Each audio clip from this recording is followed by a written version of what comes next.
good picture of the plateau. It looks like a wall in front of us. You can see how it's obviously fairly level or flat on the top. Summer Plateau is a little east of Middle Tennessee. It's got a very unique flora and fauna that hopefully we'll be able to explore today as we hike down to, love to get 10 waterfalls in one day. It kind of demonstrates how incredible this area and the diversity and the beauty truly is. We're about to go up the plateau here. Look forward to seeing some beautiful waterfalls on this chilly spring morning. Coming into Tracy City, here behind me is a pond that was built in the 1940s. These were built to help control the wildfires in the area, just to save some of the timber. It's built by one of the FDR's programs, the CCC. So really beautiful dam here built. It's about 80-something years old, and a nice little spring-fed pond. All right, we're on the Fiery Gizzard Trail. We're gonna get in all 10 waterfalls today. I'm gonna have to do some trail running to try to make up some time. As you can see, the forest we're coming through here has quite a bit different flora than what we see in Middle Tennessee in the Central Basin. We're on top of the plateau at this time.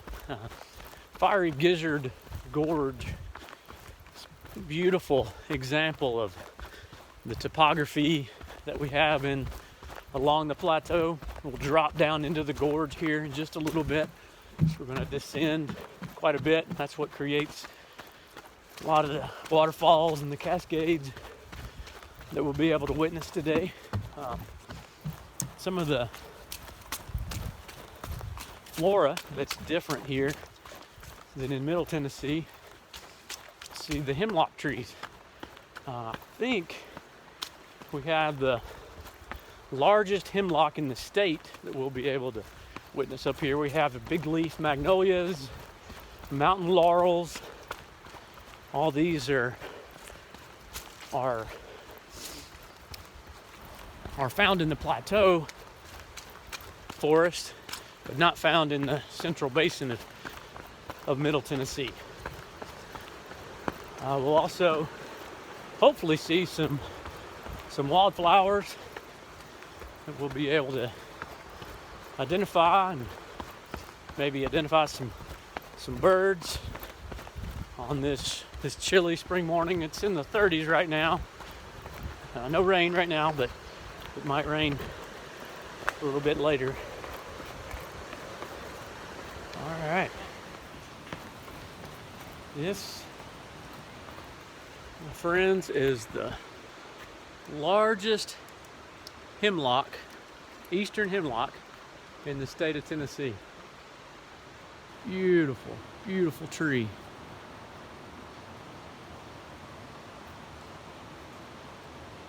Someone asked me the other day what I like about trees. I think trees are a symbol of hope.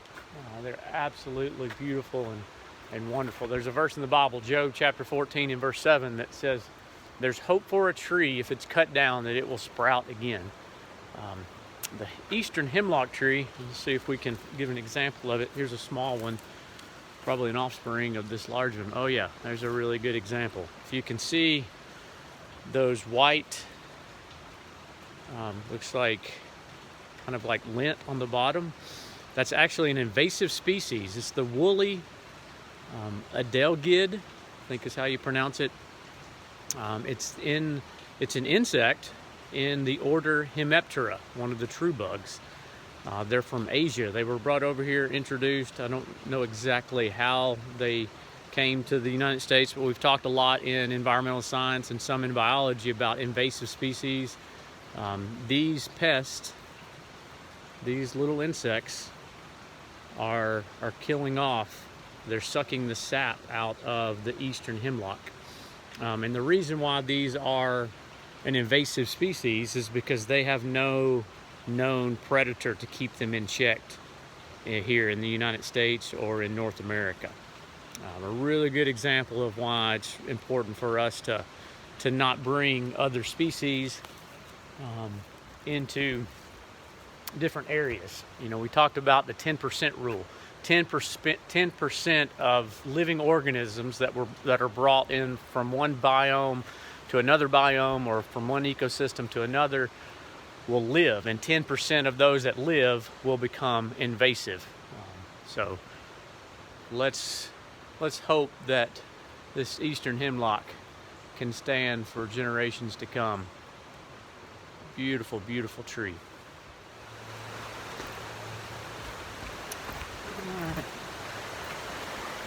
We're on the Fiery Gizzard Trail. We've dropped down into the gorge, and as you can see, it's a beautiful stream that we're running next to. The Fiery Gizzard Trail is 13 miles long. Every November they actually have a marathon here, or half marathon. You can run the length of the trail once for the half marathon, or you can do an out and back for a 26-mile marathon. Nobody knows exactly how it got its name. The legend has it that Davy Crockett burnt his tongue on a turkey gizzard and threw it into the gorge, hence the name. Another legend says that one of the Native Americans during the peace talks with the pioneers burnt a turkey in a fire to get the attention of the crowd because he wanted to speak and to share what was on his mind in regards to the peace talks between the Native Americans and the early pioneers. So nobody knows for sure, but the name Fiery Gizzard has stuck for this gorge that we're running through and that the trail is named after. Hopefully we'll be up on Blue Hole Falls, I believe is the first waterfall that we'll hit today. All right, one of the trees of the Cumberland Plateau that we don't have in the Central Basin of Middle Tennessee is the big leaf magnolia.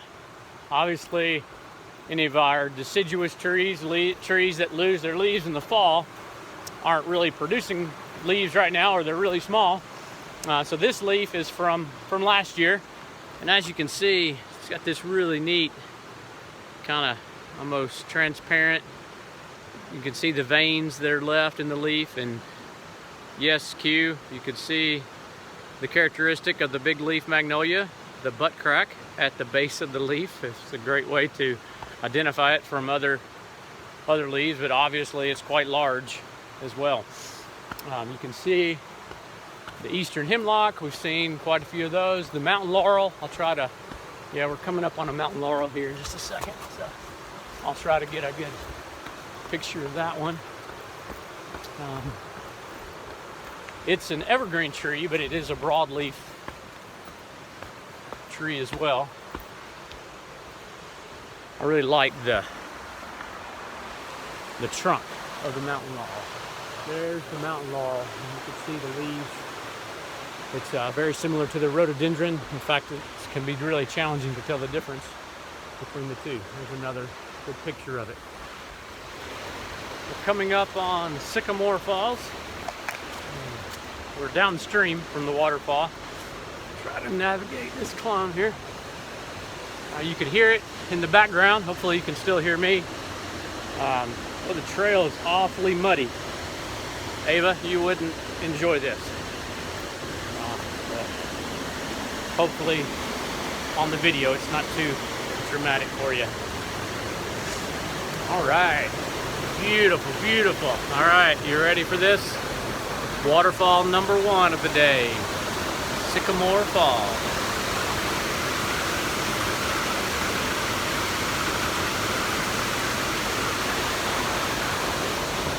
All right, we're gonna scurry up this hillside. I'll try to do it with one hand and hold the other with the video. Try not to break or drop my phone. so we can get up to above the waterfall.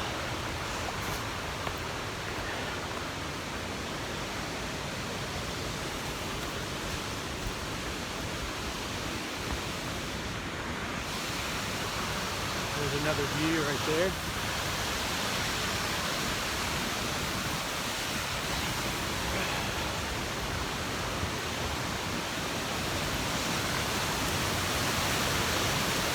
Sycamore Falls. I'd really hoped to have brought my biology class here on a field trip in April so you could witness it yourself, maybe even swim in the swimming hole down below. As you can see, we have a beautiful cascade coming down right above the waterfall. If you're not familiar, the difference in a waterfall and a cascade, the water technically isn't falling, so it's going to be anywhere from around 45 degrees of a fall to 90 degrees where water is cascading over the rocks at a pretty steep angle. Waterfall, obviously, hence the name, the water actually falls without hitting any rocks for a period of time. So waterfall number 1, Sycamore Falls. Hopefully on the way back we can hit Black Canyon, Cascade, and Blue Hole Falls. Will be waterfall 2 and 3 for the day.